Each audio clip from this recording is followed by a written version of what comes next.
Good evening. Thank you for joining us this evening as we acknowledge the impressive contributions of two highly talented career civil servants. My name is Barbara Romczak, and as Dean of the School of Public Affairs at American University, I have the pleasure of welcoming you to our ceremony this evening. This is a special year for the School of Public Affairs. This year, we are celebrating our 80th anniversary. On the occasion of this milestone anniversary, I encourage you to look back to 1934, when the school was founded in response to a national crisis. The capital city in 1934 was on a roller coaster ride of anxiety and optimism. A quarter of Americans were out of work. But at the White House, we had a new president, Franklin Delano Roosevelt, who had promised a New Deal for Americans. As Roosevelt put his signature on the New Deal legislation, American University's School of Public Affairs was born at 19th and F Street. We established that school to train the federal employees who were part of the pioneering New Deal plan. The school had a flood of applications from federal employees who were competing for 80 slots the first semester. Students packed the converted parlors in row houses, eager to learn the latest ideas and take them back to their New Deal jobs. By 1937, more than 1,000 federal employees were studying at the School of Public Affairs, and undergraduates were clamoring for classes as well. Fast forward to World War II, the program was inundated after the war's end with combat veterans in their 20s who knew what they wanted: to continue serving their country in peacetime. Today, 80 years after its founding, the School of Public Affairs has more than 20,000 distinguished alumni. Now, through these last 8 decades, we have seen many changes in the scope of government, the nature of Washington, and the climate within which public employees work. But our school has maintained an unwavering commitment to educating, developing, preparing, and connecting with public servants. And for nearly half of our 80-year history, the School of Public Affairs has reinforced our commitment to public service with the acclaimed Roger Jones Award.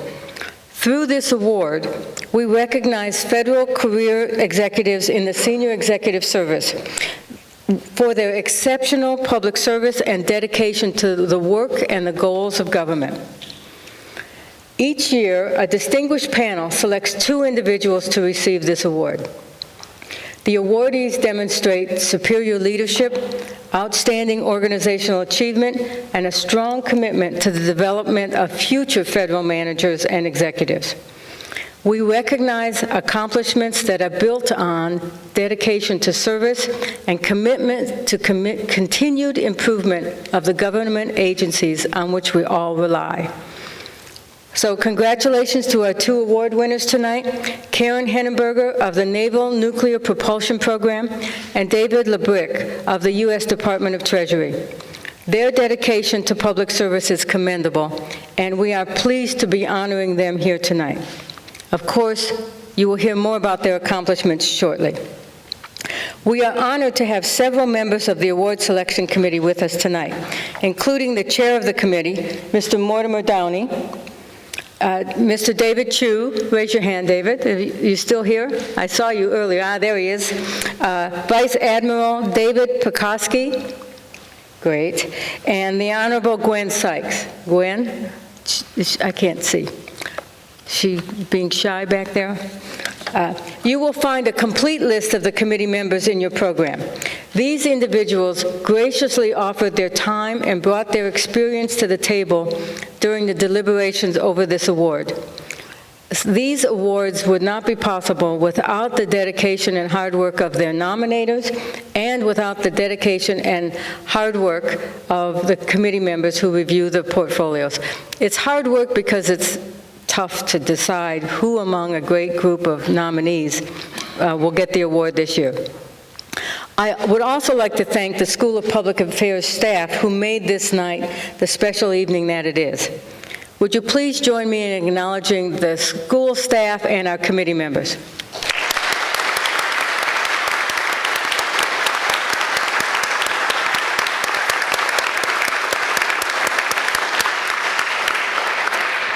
Now it is my honor to introduce Mortimer Downey, Senior Advisor at Parsons Brinckerhoff and Chair of the Roger Jones Award Selection Committee. Thank you, Barbara. And thank you for letting me stay on this committee and, in fact, chair it this year. This is my 9th year of reviewing the nominations that come in. And in an era of bureaucrat bashing and skepticism about government, it's a once-a-year opportunity to look at what's right with government and why it's right. People, career executives who are making a real difference on issues that the American public really cares about, issues of health and welfare, of safety, of national security, the national economy, and what a job they do. But what another job they also do, which is part of our evaluation, is they work on bringing along the next generation. We look for people who not only do a super job, but also care about who will take on those responsibilities in the future. So it's a two-part responsibility, and that's really what we look for. That's certainly what we have in our 2 winners today. So I'm looking forward to hearing from them. Also looking forward to hearing from my friend Shelley Metzenbaum, who's going to tell us how we instill this kind of a spirit throughout our government. It's what we need if we are to do the work that the public wants done and get at least a modicum of credit for it. So I look forward to hearing from all three.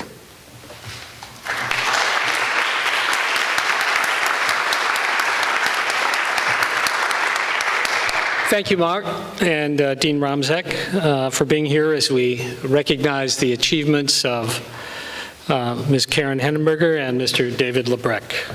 My name is Bob Tobias, and I've been with the Key Executive Leadership Program since 1999, the sponsor, along with the School of Public Affairs, of this event tonight.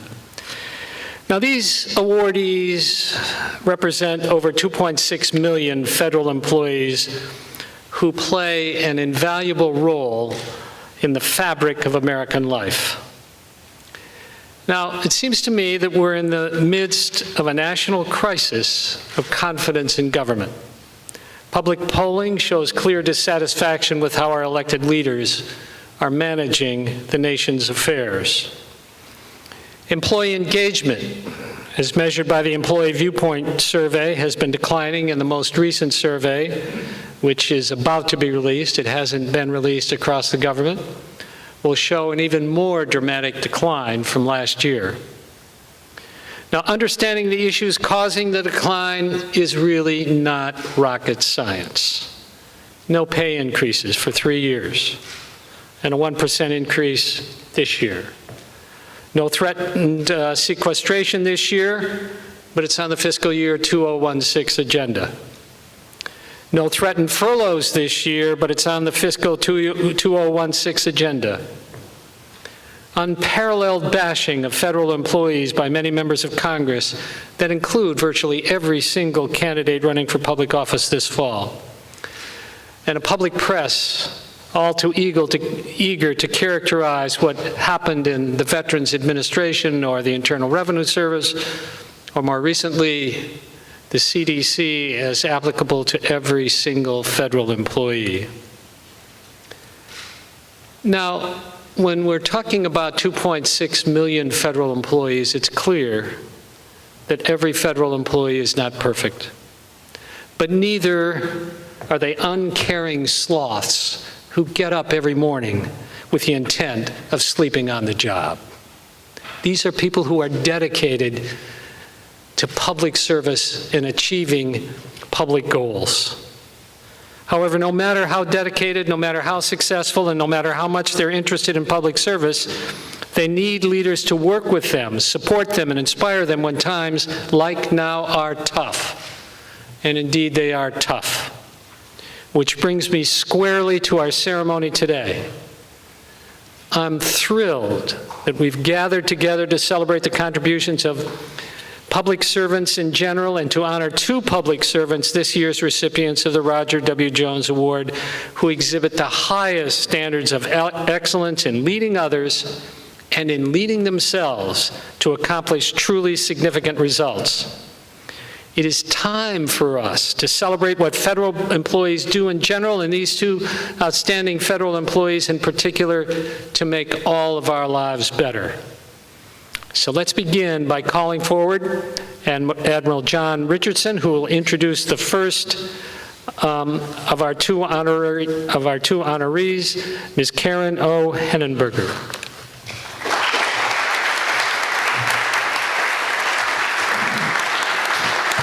Well, thank you very much, and I will tell you it is a distinct honor to be here today, a very special night for the entire program, the Naval Reactors program.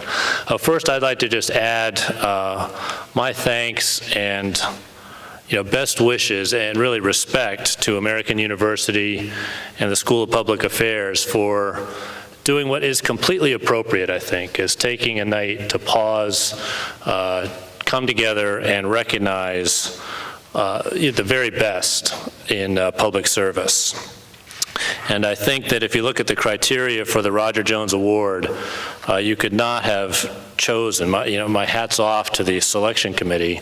Clearly a very, very tough job, but what an absolutely perfect choice you made in recognizing Karen Henneberger. If you look at the criteria of the award, I think that really reads like Karen's resume. She is absolutely a committed leader. In fact, it is absolutely true to say that Karen leads. She is almost in charge of our future. There are our major future programs that we are concerned with in the Navy and in naval reactors. Specifically, Karen leads the programs that are designing the new generation aircraft carrier for the United States Navy and the new generation submarine that will continue our strategic deterrent patrols that have been on 100% patrol for the nation since 1960. And I say lead because that is exactly the operative verb, well beyond manage. Leaders move things forward. The leaders gather teams together. Leaders compel them to achieve things that they would not have otherwise thought themselves capable of achieving. And even in these very trying times, from so many different challenges that face us, Karen has led. She has truly led these programs. From a technological standpoint, the new aircraft carrier, the Gerald R. Ford, which is literally coming alive down in Newport News Shipbuilding as I speak, will be a vital component of our national security for decades to come. It's the first new aircraft carrier designed in over 30 years, and under Karen's influence and leadership, it is taking a major leap forward in every way. It is the first all-electric carrier, and it will provide 25% more energy than any of its predecessors, 3 times the electrical power. But even while increasing the capability, it will result in by Karen's careful leadership and the goals that she challenged us all to achieve, we will be able to improve performance with 30% less maintenance and 50% less crew, resulting in a $4 billion savings for each ship over the lifetime of that ship. An amazing feat when you consider the increased capability of that platform. The same goes for the new submarine.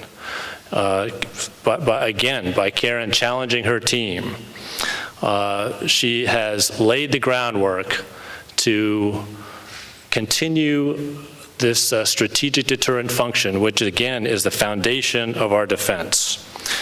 Designing a platform that will be serving the nation out as far as you can see, well past 2050, designed into the 2080s. The submarine that Karen is designing will still be on patrol. Again, doing so by moving the technological challenge forward. This submarine will have a reactor core that lasts the entire life of the ship, 40 years, sailing over 1 million miles. And by virtue of that leap forward, it will save the American taxpayer over $40 billion over the life of that program. So again, you see this dynamic that Karen has created. Leap forward in capability, leap forward in technology, but also a leap forward in efficiency and a leap forward for return on the taxpayer's investment. So from a leadership standpoint, literally the security of the nation is in Karen's hands, and we could not ask for a more steady hand on the tiller. The other aspect of the Roger Jones Award is this dimension of developing not only our current team, leading our current team, but also paying it forward, as you will, and developing leadership for the future. Karen has led out since the moment she arrived. She is the first female senior executive in the history of naval reactors, and as I said, directs some of our most important programs. But as so many people pointed out to me as I was polling around for tidbits to add to Karen's introduction, she was chosen not to be the best female, but because she was absolutely the very best, period. She was the best in the organization at that time.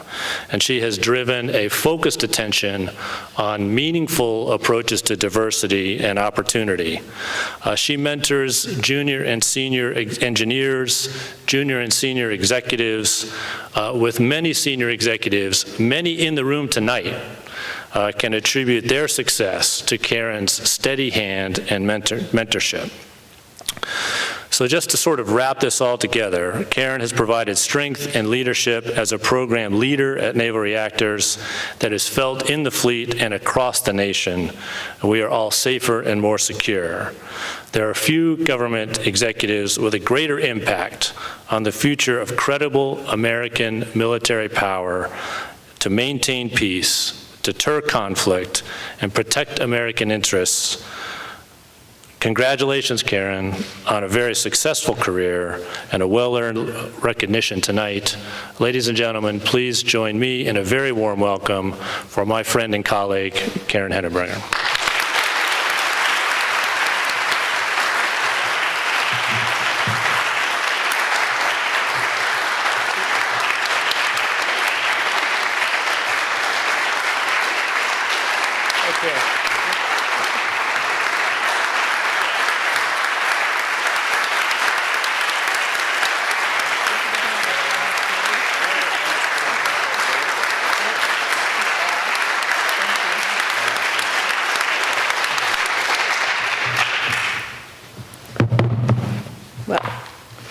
Thank you very much, Dean Romzik, Mr. Downey, Director Tobias, Mr. Lebryk, Ms. Metzenbaum, Admiral Bowman, I think I saw you out there. Donald, I think, is still on a plane from Florida, and Admiral Richardson, distinguished guest, mom and dad, family and friends. First, Admiral Richardson, thank you for your kind words. I'm not sure if they're entirely deserved, but I'm sure you made my parents very proud. So thank you. Congratulations to Mr. Lebryk, my fellow award winner.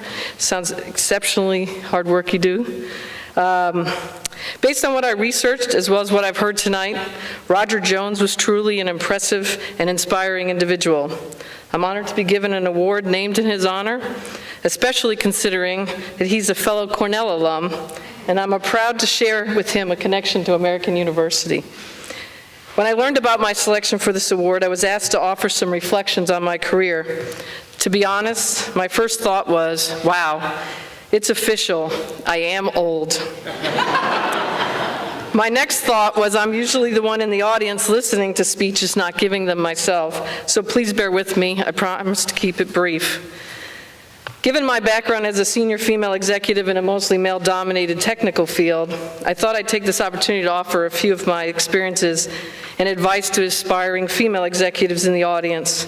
While these thoughts are based on my unique experiences as a female senior executive, I think you'll see that many are equally applicable to everyone in the audience. As you just heard, I started my career as a young naval officer when I arrived at Naval Reactors. It was comprised almost exclusively of male engineers. Actually, all but 3 technical positions out of over 300 were held by men, and there were no senior female leaders. So I was an oddity for 2 reasons, among others, I think other people in the audience might say. The first is obvious, I'm a woman. The second, a little less obvious, was that I was a scientist, trained in chemistry, and not an engineer.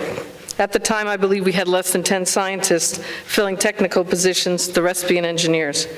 When I went to our laboratory in Pittsburgh with 11 other engineers for our 6 months of training in nuclear propulsion plant design and operation, my uniqueness became very evident. On the night before our first test, our nuclear physics instructor took me aside and said, "I know you're used to doing well academically, but now you're among the elite. So when you fail my test tomorrow, I don't want you to get too upset or be surprised." Well, I have to tell you, I remember that conversation like it happened yesterday. I couldn't believe my ears. I had not even taken a single test, and I was assumed to be less intelligent. In fairness, I do need to note that this expectation was not just because I was a woman.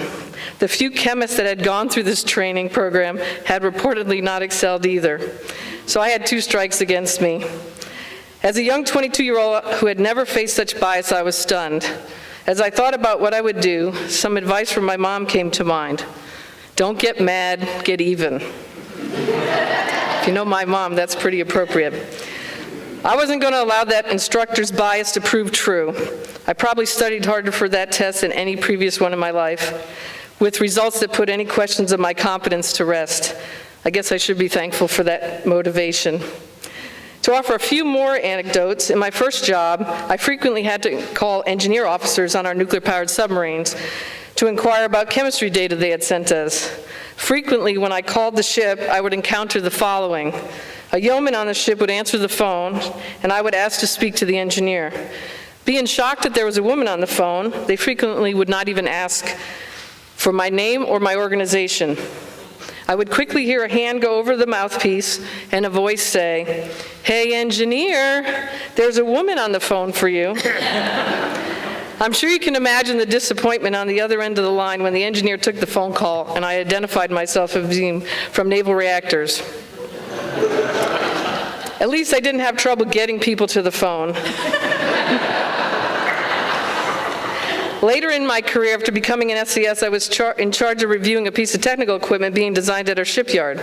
When I arrived at the building in the shipyard to see the equipment, I discovered that the foreman who was assigned to brief me that day had gone out to his garden that morning and picked a rose for me and presented it to me at the beginning of the brief in front of about 30 other engineers and shipbuilders. I thanked him for his kind gesture, glad that he felt I was so approachable. So what did I take from these experiences? Being a woman brings unexpected challenges, some good, some less than good. We should never tolerate discrimination or poor treatment, but we need to differentiate between ill-intended insults and well-intended actions. Do not let the preconceptions of others define you. As Eleanor Roosevelt said, no one can make you feel inferior without your consent. You can't control who's the most intelligent person in the room, but you can control who's the most prepared. Prove their biases wrong by being the most knowledgeable and hardworking person in the room. Use their misconceptions to your advantage when you can. Most importantly, maintain your sense of humor. And remember, it's not about you. As Mr. Tobias said, I know so many amazing federal executives who could make a lot more money in the private sector or who could take jobs that are a lot less challenging. The amazing thing about these federal executives is that they love their country more than they love themselves. They don't let their egos or their feelings get in the way of their work. I find that truly inspiring. They value duty to our country over any increased compensation or powerful position they could easily have, and that impresses me. My next piece of advice is get a mentor or 2 or 3. Pick people who will tell you not what you want to hear, but what you need to hear to succeed. These can be formal or informal arrangements. Personally, I have always found that fostering informal mentoring relationships with 2 or 3 leaders who are not afraid to offer me their straightforward advice has been most valuable. There are at least 15 people in the room who I count among my mentors. To the senior leaders in the audience, find a woman to mentor. You'll make a major difference, and you might learn a thing or two yourself. Third, don't be afraid to interrupt a conversation to offer your thoughts. They are valuable, and we need to hear them. Occasionally, I enjoy being a closet sociologist who likes to read about gender differences in the workplace. In one of the books I read a while back, I found a fascinating discussion that attempted to explain difficulties women face trying to provide input.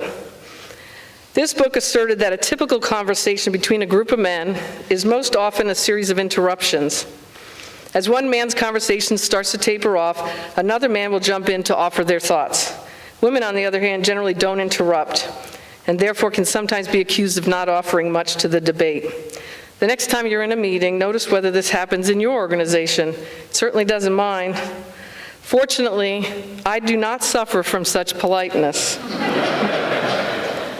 In fact, 2 people in the audience tonight would note that I still owe them several drinks in repayment for a lost bet related to my penchant for interrupting conversations. Despite this cost, my advice is, women, don't be afraid to interrupt. We need to hear your ideas and your input. Men, make a habit of asking the women on your staff for their thoughts. Similarly, do not believe what Microsoft CEO Nadella recently said about trusting karma vice asking for a pay raise. If you don't ask, it's likely that no one else will. Stick up for yourself. I also strongly believe that a key to any executive success is balance in life. Have fun and enjoy life, both at work and at home. Keep a vibrant sense of humor, including the ability to laugh at yourself. It will help you deal with issues more productively. Don't take yourself so seriously that you don't find the humor in the dumb things you or others might do. Everyone makes mistakes. Learn from them and move on. Work hard and play hard. Put priority on your family and friends. Make time to go to your children's activities, coach their teams, attend their plays, and be there to help them with their homework or listen to their problems. You can have a rewarding career and an amazing family life. Keep your balance, it's important. Even when you don't think your children notice, they actually do. Be passionate about your work, put your heart into it. Anyone who knows me well knows I don't lack passion. I believe that if something's worth my time, it's worth my absolute best effort.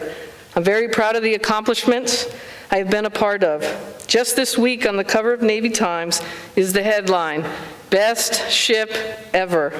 It's an article about the commissioning crew of the Gerald R. Ford, the Navy's newest aircraft carrier, and how much they love the design innovations on that ship.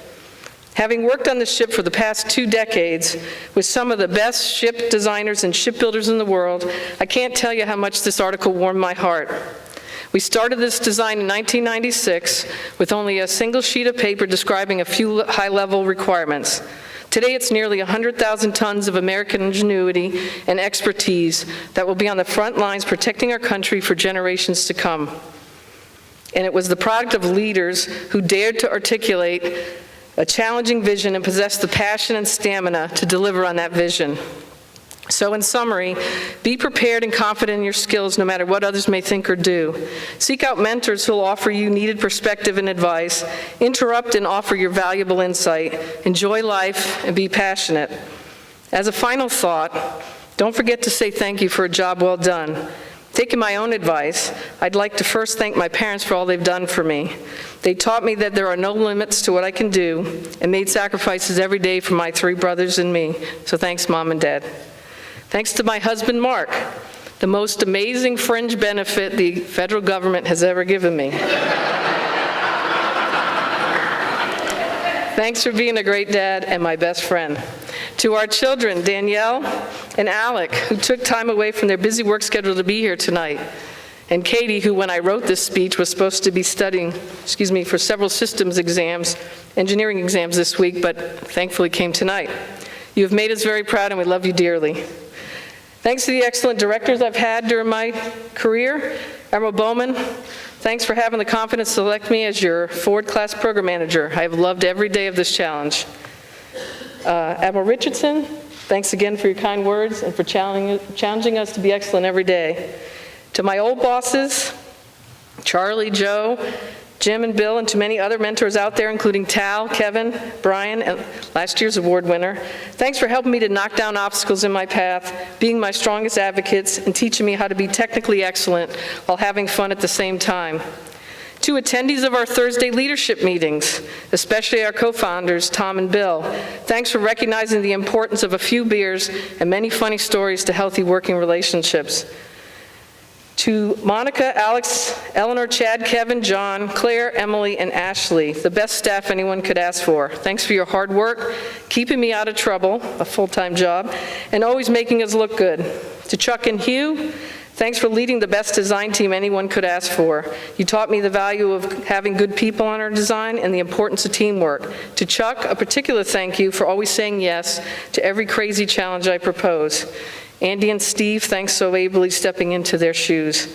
To the greatest shipbuilders in the world has known on our Navy teams, as well as at our prime contractors and Newport News and Electric Boat shipyards.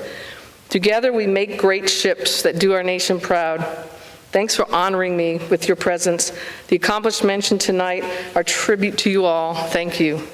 Thanks to all my friends and coworkers who are here tonight. You make me laugh and you keep me sane. Finally, thank you to American University for this wonderful evening and for emphasizing the importance of leadership in the federal government. Our country needs great leaders capable of tackling the tremendous challenges we face. Thank you for so publicly recognizing and honoring the importance of this. I'm honored by your award. Thank you.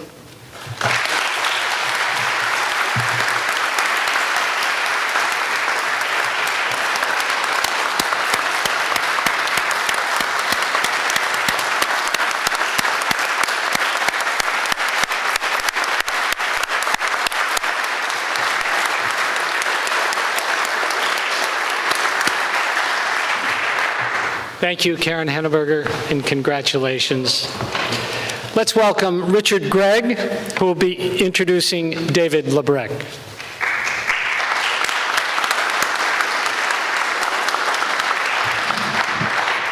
Thank you, Bob.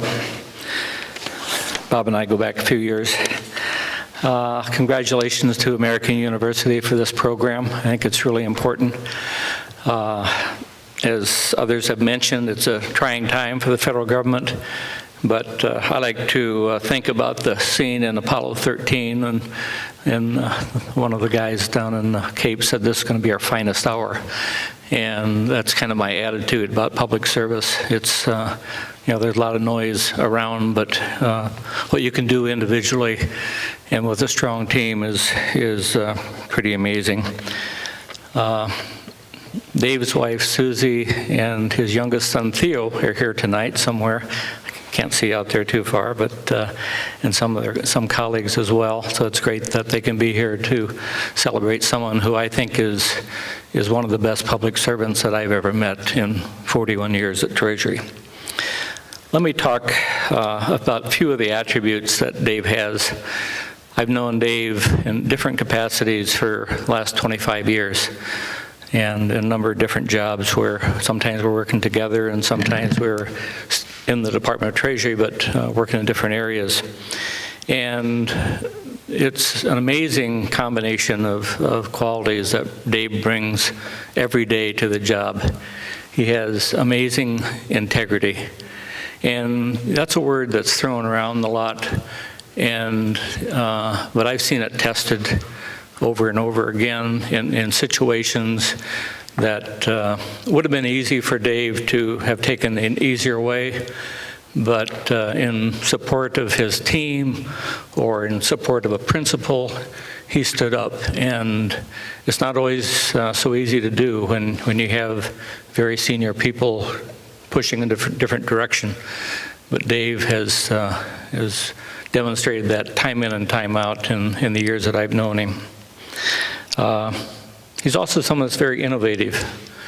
We work in Treasury with large numbers, and recently, a few months ago, the Congress passed something called the Data Act, which requires Treasury and with OMB and the agencies to do some major changes on how they provide information to the public.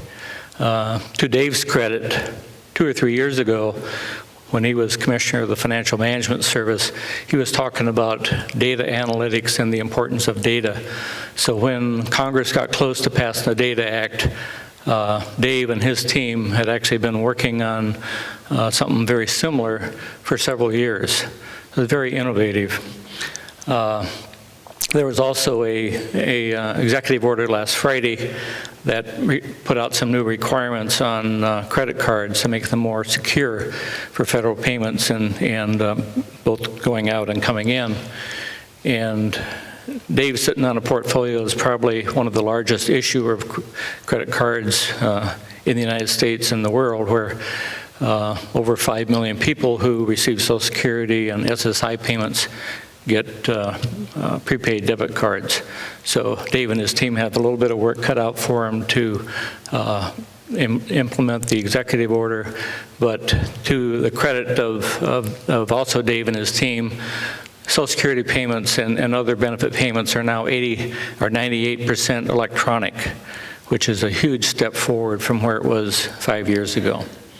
And the innovation doesn't stop there. They're looking at new ways for individuals to pay the government rather than the traditional check or credit card. They're looking at things like PayPal and others, and the list goes on and on.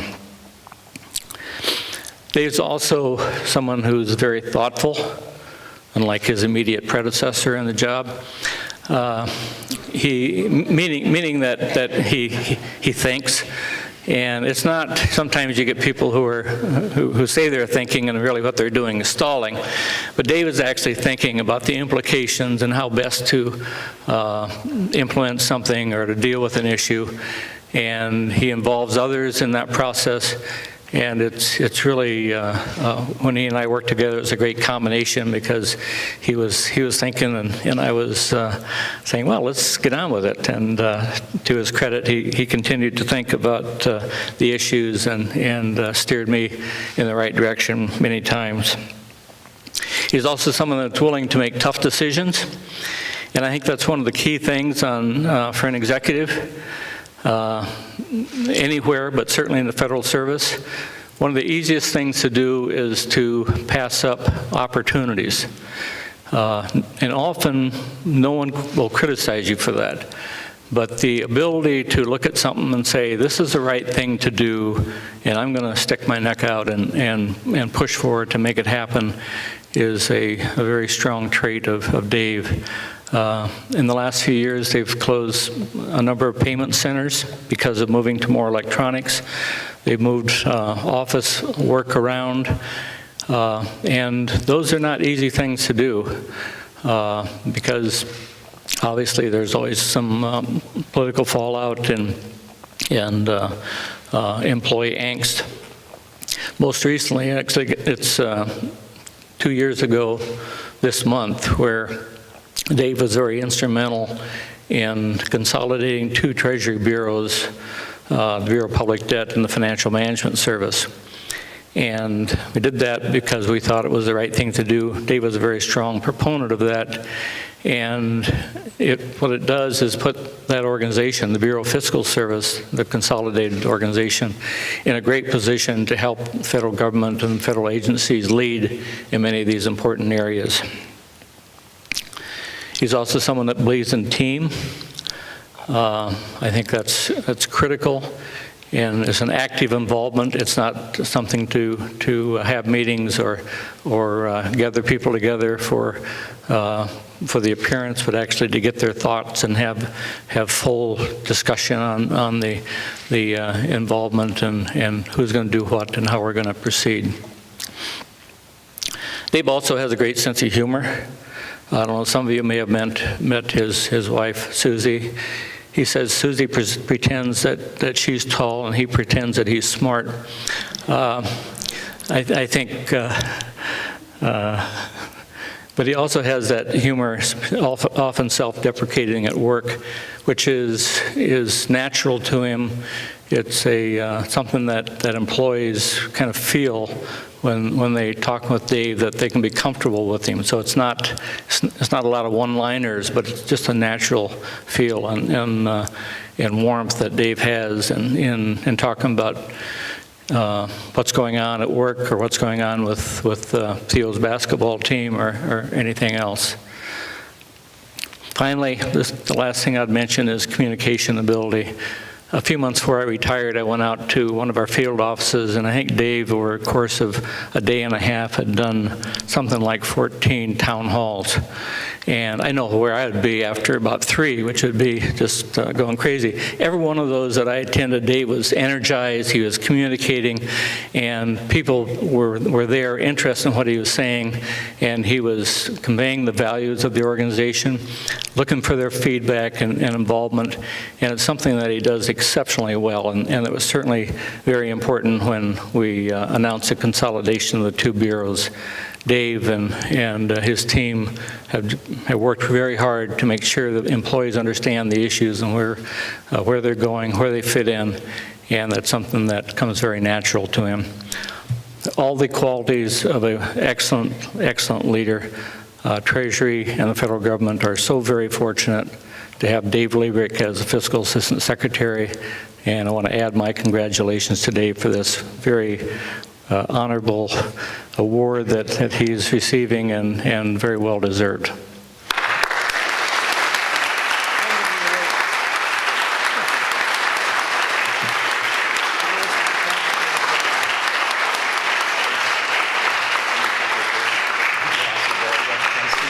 Look over there. You can't see him, but he's knowing that. Thank you, I guess I get to keep this. Thank you very much, Dick, and thank you, Dean Romzik and the American University School of Public Affairs. The important work of the federal government too often goes unrecognized, and I very much appreciate the school's efforts to celebrate the very positive work of government. For over 35 years, the school has been awarding the Roger W. Jones Award, honoring career civil servants for their dedication to public service, and I'm very much honored to be included in that group. I also want to congratulate my co-recipient. Karen, your accomplishments are truly remarkable and well-deserved recognition. We were asked to think a little bit about what this award might mean to us, and so I want to just say a few words about that. I hope it's an acknowledgement that government can take on difficult challenges, and through hard work, dedication, some courage, and collaboration can effectively solve problems. I noted that Roger Jones himself was noted for his ability to lead change and to mobilize people's talents to accomplish goals.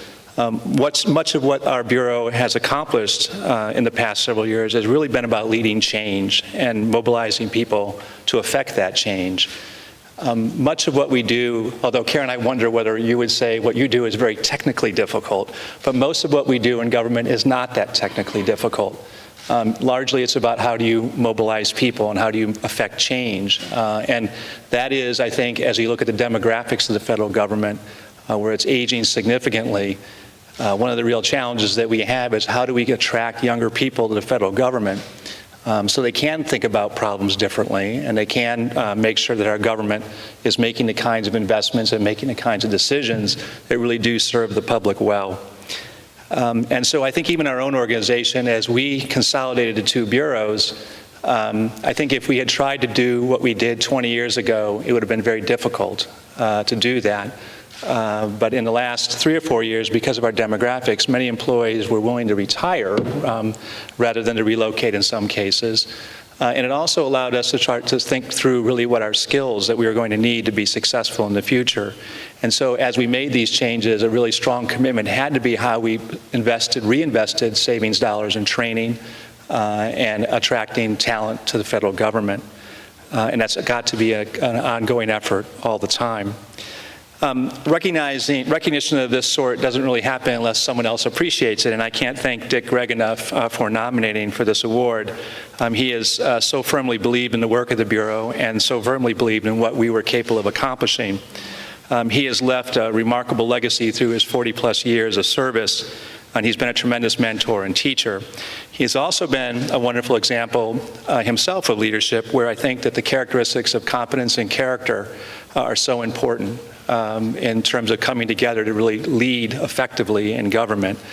He has been enormously supportive. He showed courage himself in many tough decisions and resolve to support some of the things that we were doing throughout the transition. I also know that accomplishments don't occur in isolation, and I couldn't have been more fortunate in this regard than have a really strong leadership team at the Bureau. I can tell you that when we moved to consolidation, it wasn't the most popular thing that we did. If we had taken a vote, I don't think it would have happened. But I think that through the leadership and sort of really trying to establish a vision and really understanding what our new mission was in the organization, that commitment and the development of those things and the leadership that we had within the organization made a tremendous difference. And so when I was reviewing some of my notes recently about really what worked well in this major change effort, I kept coming back to the courage that our executives showed. And in the face of some very difficult decisions and some very difficult issues that we were facing, it would have been very easy to say this was too hard and decide not to do something. And I think those who have been interacting with the Bureau and the Fiscal Service, I think all would agree that we're a much more innovative, stronger organization going forward than we were as two separate organizations. And really, when we started the process, it was resulting because of the really difficult budget cuts we were facing. We looked out as two separate organizations and said, could we be successful at our core mission in an environment where budgets were being cut significantly? And I think our fear is that some of the very important work we would do, whether it be making payments or collecting government receipts, financing the government, accounting for government activity, that those functions which are critical to the government would somehow be impaired if we didn't do something different. We are now operating at about $100 million less than what we were pre-consolidation. That's about 25% lower than what we were before. And that has to do with a lot of things like consolidating facilities, moving to shared services, closing some operations, moving to more electronics, consolidating data centers. And these are things that I think are achievable throughout government if you're focused. But it also requires tremendous project management. And I think that's one of the areas in the federal government where a lot more investment really needs to be made is our ability to manage large-scale projects and have those kinds of skills. And at the Bureau, we've been very fortunate in large measure because of decisions that Dick made 10 or 15 years ago to really invest heavily in project management. In an organization of our size, we have close to 150 certified project managers, and that really makes a big difference. Finally, I would say that one can't succeed in these jobs without a lot of support from home and outside the workplace. And my wife and younger son, Theo, who are here today, and I have an older son as well, and I couldn't be more fortunate in this regard in terms of their understanding and support and sacrifices they've made in order to make sure that, we can continue to do our jobs, or I can continue to do my job on a regular basis.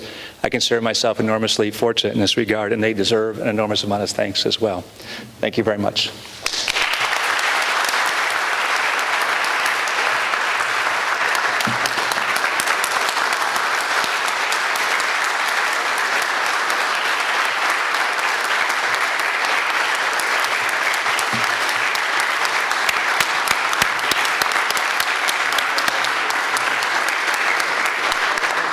Thank you, David Lebryk. I'm very delighted to introduce our guest speaker, Shelley Metzenbaum, president of the Volker Alliance. Her illustrious biography is included in the program, so I'm not going to repeat that information. But I do want to say that Shelley Metzenbaum has the vision of a prophet and the tenacity of a pit bull when it comes to the need for measuring the success of federal sector programs. Her work has generated new sets of measures across the government that create data that can be used by federal employees, OMB, the President, and Congress to make federal programs understandable and acceptable to the public. She's made incredible contributions as a public servant, and I'm confident that in her new role, in her new job, she will be continuing her work of advancing the public good. Please welcome Shelley Metzenbaum. Welcome.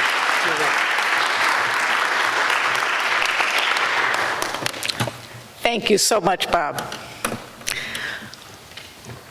Wow.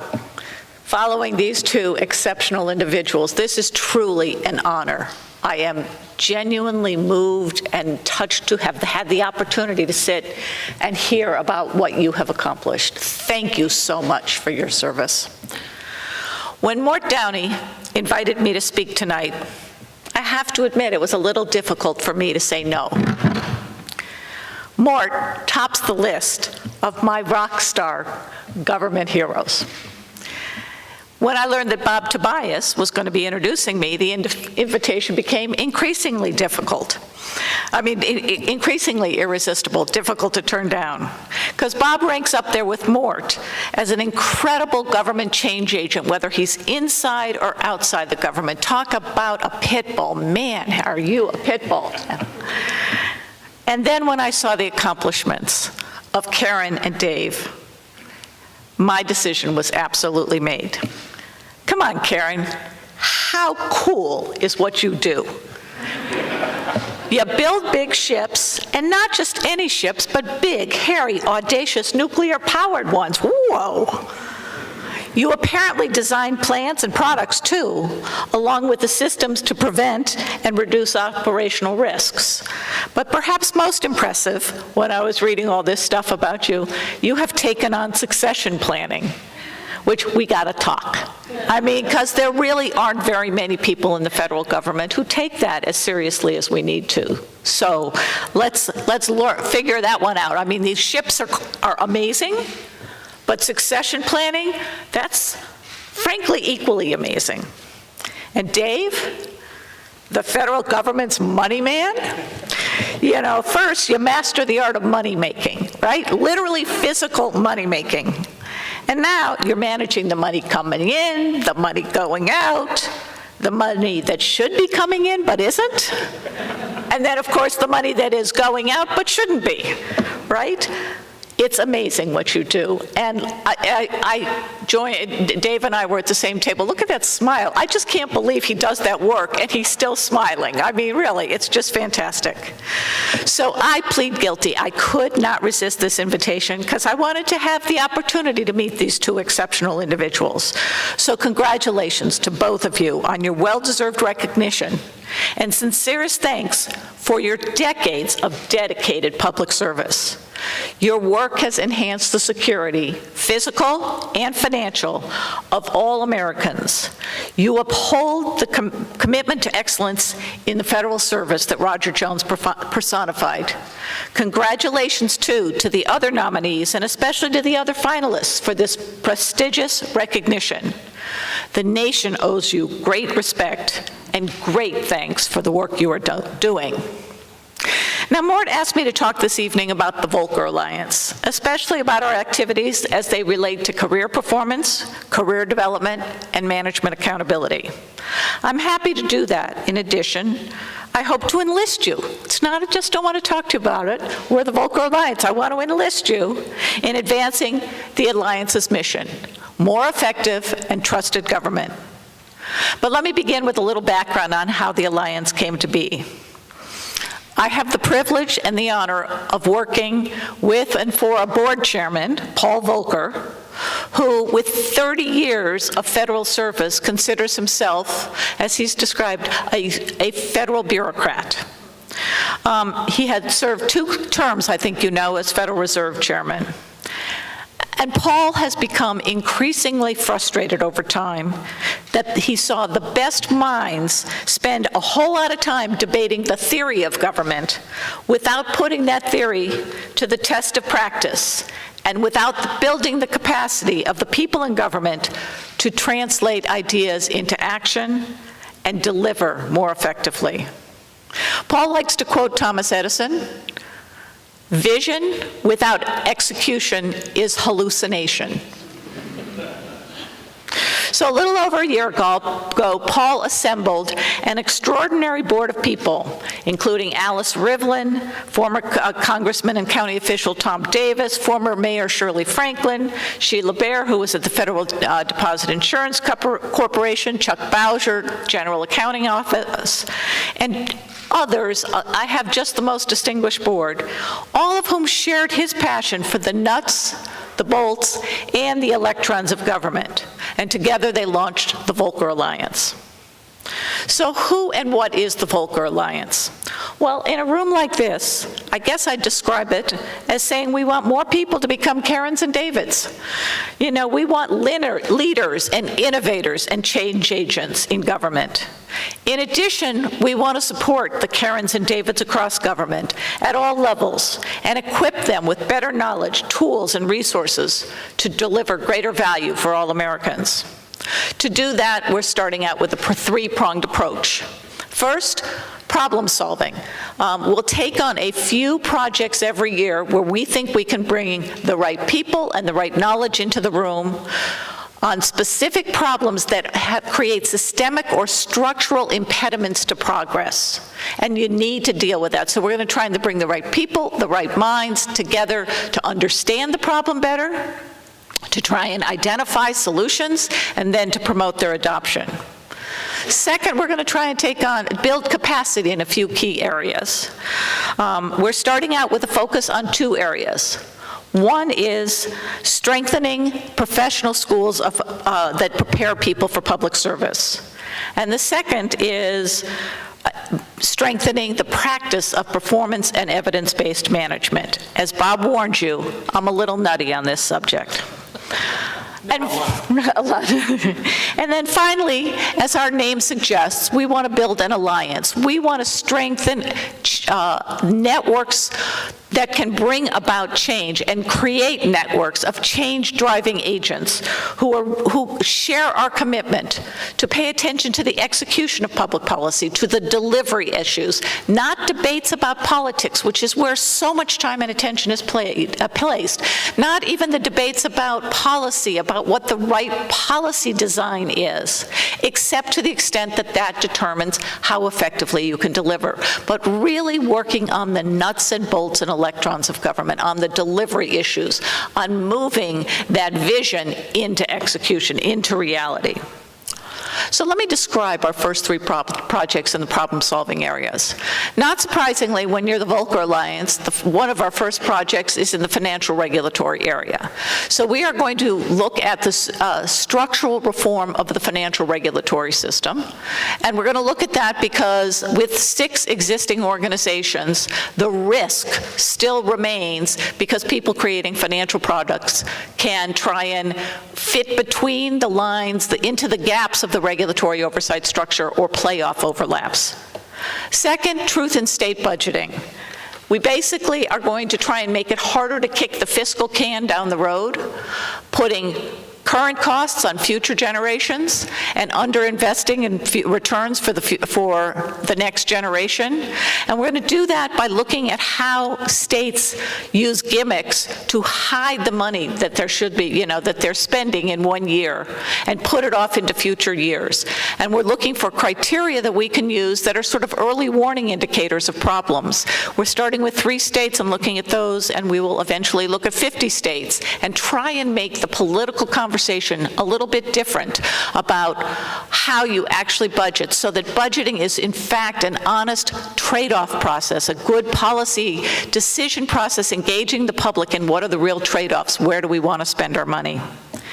And then finally, we have a third one that I wanted to tell you about because I think it's probably of the most interest to those of you who work for the federal government.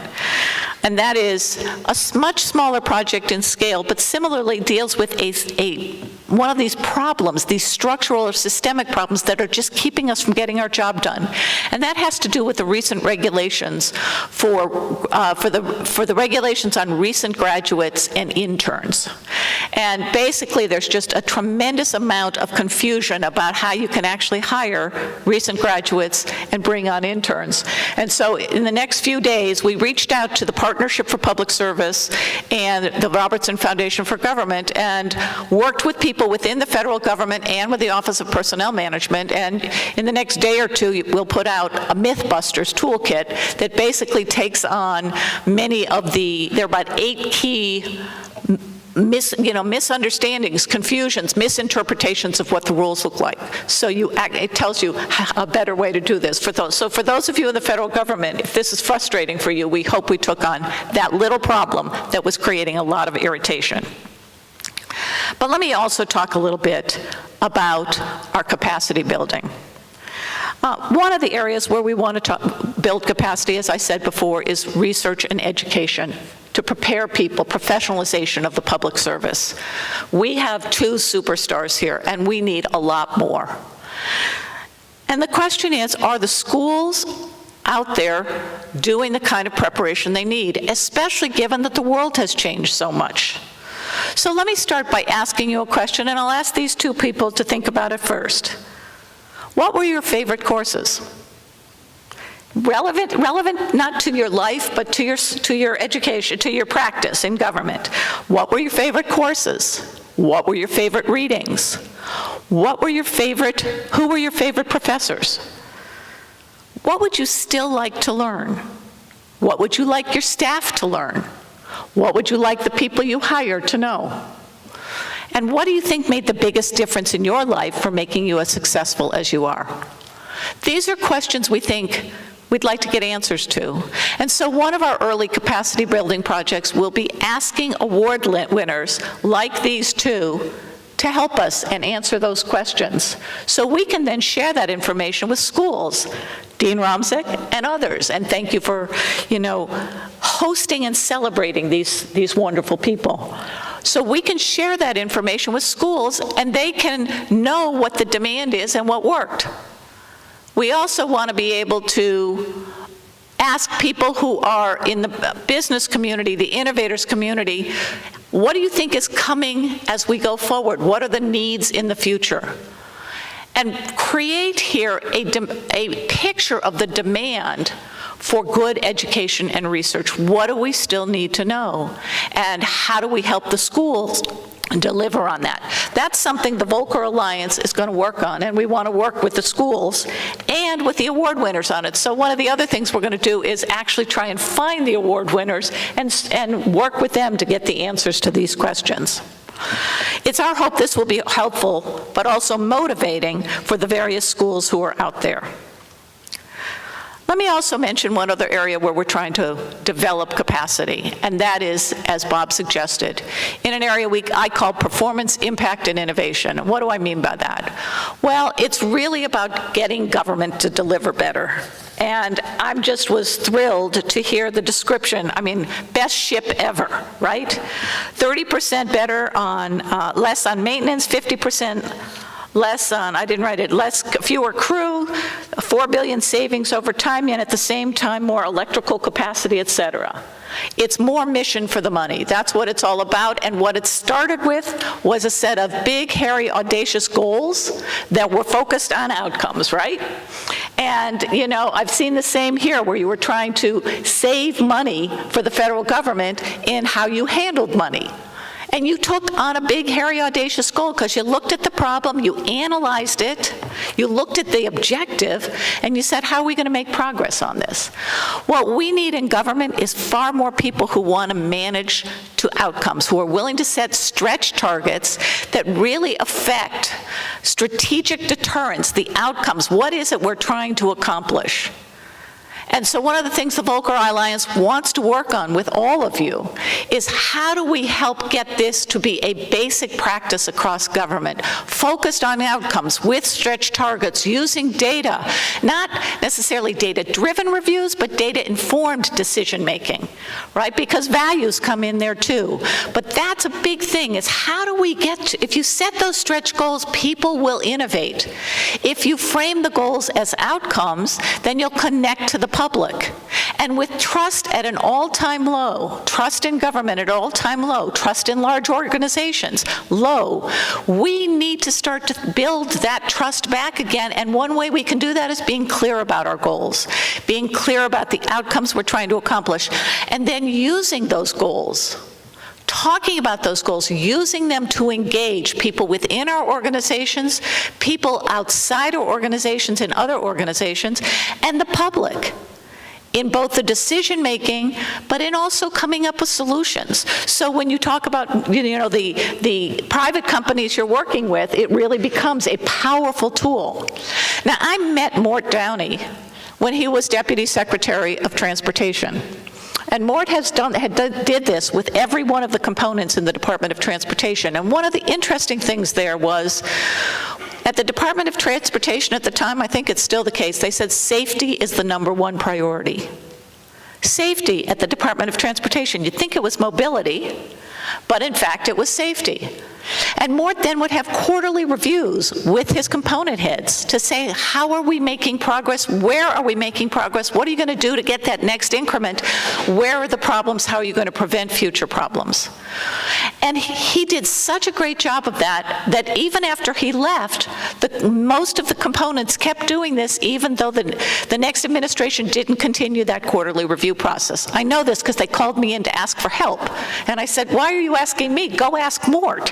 You know, but we really need to discipline ourselves in government to do this outcome-focused management, to engage people, to enlist people, but also to connect to them, because we're not connecting with them, and we have a challenge in government to get that connection, to communicate what it is we're trying to accomplish, why we think it's important, how we're going to go about it, how well we're doing.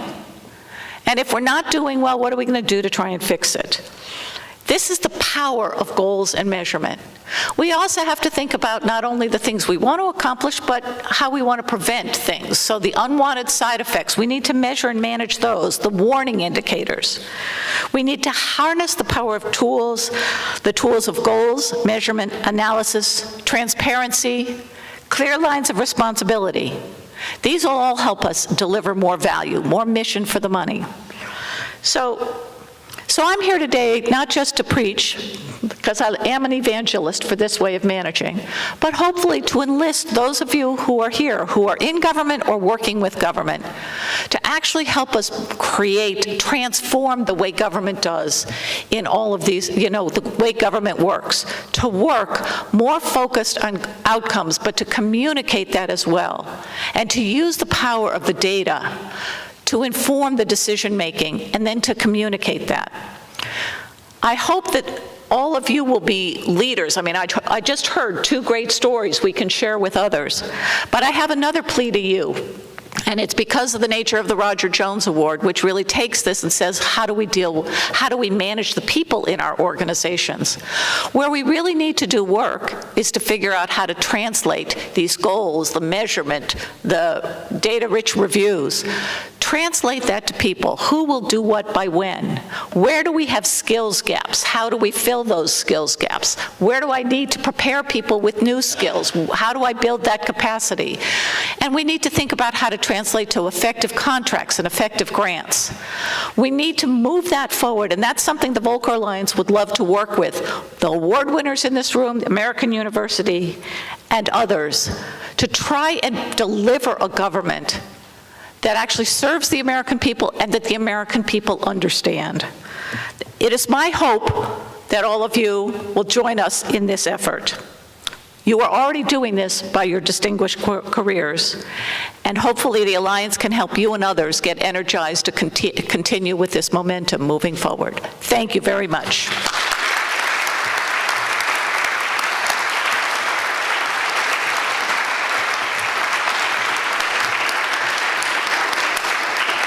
Thank you very much, Shelley.